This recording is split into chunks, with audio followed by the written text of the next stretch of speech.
Morning student. Good morning. Good morning sir. कैसे हैं? अच्छे सर। अच्छे या बहुत अच्छे? बहुत अच्छे सर। आज हमारा हिंदी का टॉपिक है पार्ट 2 का साजे की खेती। साजे की खेती क्या होती है, कैसे की जाती है साजे की खेती? जब हम कई आदमी मिलजुल कर किसी काम को करते हैं, जैसे हमारे खेतों में कटाई का काम होता है, उस टाइम कई जने, कई लोग, कई तरह के आदमी इकट्ठे होकर के मिलकर के काम करते हैं, उसको क्या कहते हैं? साझे का काम। या खेती करना, साझे की खेती। और किसी प्रकार का बिजनेस, व्यापार करना, तो साझे का व्यापार। उसी प्रकार एक पाठ है हमारा हिंदी का, साझे की खेती कर रहे हैं। चिड़िया जो सनक घोड़ी दहाड़ी पक्षी है, और उसके साथ एक कौवा उसके साथ चालबाजी करता है, उसके साथ मिल जाता है। किस प्रकार चिड़िया अपना एक घोंसला बनाती है, पेड़ के ऊपर रहती है, बहुत ही बढ़िया तरीके से रह रही थी। उसने घोंसले में सुतलियाँ या और फूल पत्ते बिछा करके उसमें उसके बच्चे रहते थे, बहुत बढ़िया तरीके से रह रही थी। तो एक दिन उसको एक कौवे ने लालच दिया चिड़िया को बहकाने के लिए। क्यों क्यों ना दीदी हम मिल करके खेती करें, कोई ऐसा काम करे जिससे हम दोनों मिलजुल करके अपना काम बढ़िया तरीके से कर सकें। चालाक कौवे के बहकाव में आ गई चिड़िया, और उसने हाँ भर ली कि भाई हम अपने साझे की खेती करेंगे और हम दोनों मिल करके उस खेत को तैयार करेंगे, बीज लगाएंगे, उसका खेत को अनाज निकालेंगे, और फिर हम हमारा बंटवारा करके आधा आधा ले लेंगे। तो एक दिन क्या हुआ कि बारिश हो जाती है। उसके बाद में चिड़िया कौवे के पास जाती है कि कौवे भाई चलो आज हम अपने खेत को अच्छी तरह से संवारेंगे, क्योंकि बारिश भी हो गई है, अब हमें उसके अंदर फसल लगानी है। तो कौवा क्या कहता है? चालाक कौवा काम नहीं करना चाहता बिल्कुल भी। वो क्या कहता है कि बहना आप चलो, मैं ठंडा पानी लेके आता हूँ, खाना खा के आता हूँ, और आपके लिए भी पानी और खाने दाने का प्रबंध करके लेके आता हूँ। तो चिड़िया बेचारी भोली भाली होती है, वो चली जाती है खेत में, वो सारा दिन अकेली काम करती रहती है। क्या होता है कि शाम तक कौवा खेत में नहीं जाता, लेकिन चिड़िया सारा दिन काम करके शाम को वापस घर आ गई।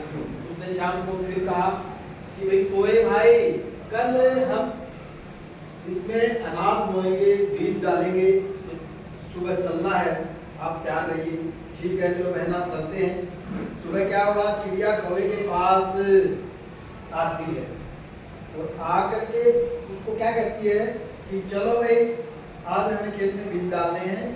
तो कौवा वो ही रटी रिटाई पुरानी बातें फिर बताता है कि बहना आप चलिए, मैं आपके लिए पानी ठंडा लेके आता हूँ, कुछ अनाज लेके आता हूँ। तो चिड़िया फिर बेचारी बहकाव में आ जाती है और सारा दिन बीज लगाती है, लेकिन कौवा नहीं गया। कौवा क्या था? कौवा कामचोर था, कौवा ज्यादा समझदार था, यानी वो चिड़िया से ही सारा काम करवाना चाहता था। इस प्रकार फसल पक करके तैयार हो गई। जब फसल पक के तैयार हो गई तो उसको काटने का समय आया, तो भी कौवे ने चालाकी की और खेत में नहीं गया। चिड़िया ने सारी फसल काट ली।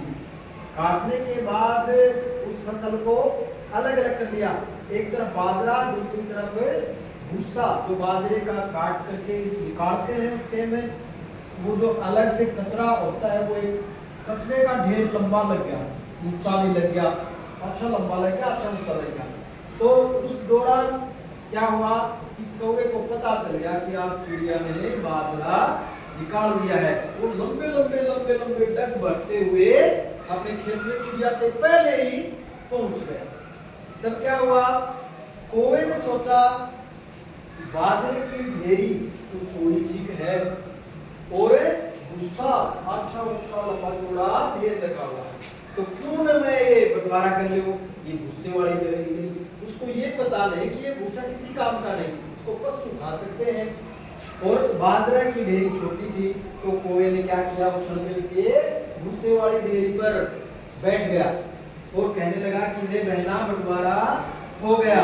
अब बंटवारा हो गया तो भूसा, ये ढेरी मेरी है जो बड़ी है ये, और ये छोटी ढेरी है ये तेरी है। चिड़िया बड़ी खुश हुई, उसने सोचा कि ये तो समझदार नहीं है, मूर्ख आदमी है, मूर्ख पक्षी है, मूर्ख जानवर है। क्यों? इसको ये भी पता नहीं कि ये बाजरा है, ये खाने के काम आता है, ये भूसा है, ये कोई काम में नहीं आता। तो वो राजी राजी मान जाती है चिड़िया और वो उस बाजरे को खुश होकर के अपने घर ले जाती है और बाजरे से उखल में उस बाजरे को डाल करके उसकी कुटाई करती है और खिचड़ी बना लेती है। खिचड़ी बड़ी स्वादिष्ट व्यंजन होता है। हमारे घरों में भी पुराने समय में दादी शाम को बाजरे की खिचड़ी कूट करके उससे भोजन तैयार करती थी। हम शाम को भी खाते थे उसमें घी डाल करके, तो अगले दिन सुबह उसमें लस्सी डालकर खाते थे तो बड़ा टेस्ट आता था। इस प्रकार चिड़िया ने बाजरे की खिचड़ी बना ली और अपने बच्चों को खिलाई और हंसते हंसते हुए बड़े प्यार से खाते खाते गाना गाने लगी। क्या गाना गाया? मीठी लागर बाजरे की खिचड़ी, दड़ चक्की में हांडी पर गिरी, उसे चक्की में दड़की, हांडी का मैं डाल दी, चूल्हे पे रख के उसके नीचे आग जला दी, नीचे लगा दी लाकड़ी रे, चूल्हे पे लगा दी लाकड़ी। लाकड़ी क्या होती है? इसको हम लकड़ी बोलते हैं। एक हांडी में कूट करके बाजरा डाल दिया, नीचे आग जला दी और इसके नीचे एक हांडी लगा दी। मीठी लागर बाजरे की खिचड़ी। बड़ा आप भी करो, मूंद मूंद कर अच्छी रगड़ की और फिर उसको तैयार करके थाली में डाल दिया और फिर ऊपर आगी पापड़ी रहे। जो राबड़ी बढ़ाई थी वो राबड़ी जब ठंडी होने लगी तो इतनी मोटी उसके ऊपर पापड़ी आ जाती है और मीठी लागे बाजरे की राबड़ी। अब बताओ किस किस को राबड़ी खाना पसंद है? मीठी लगती है या नहीं लगती? राबड़ी का कैसा टेस्ट होता है? पुराने समय में राबड़ी बनाई जाती थी, उसको शाम को बना करके सुबह रख देते थे और सुबह लासी को नीचे करो आप, उसको अगले दिन लासी में मिला करके हमें खाते थे। सारा दिन खाई जाती थी, बड़ी टेस्टी होती थी। तो आपको भी राबड़ी खाना अच्छा लगता है? खिचड़ी खाना अच्छा लगता है? तो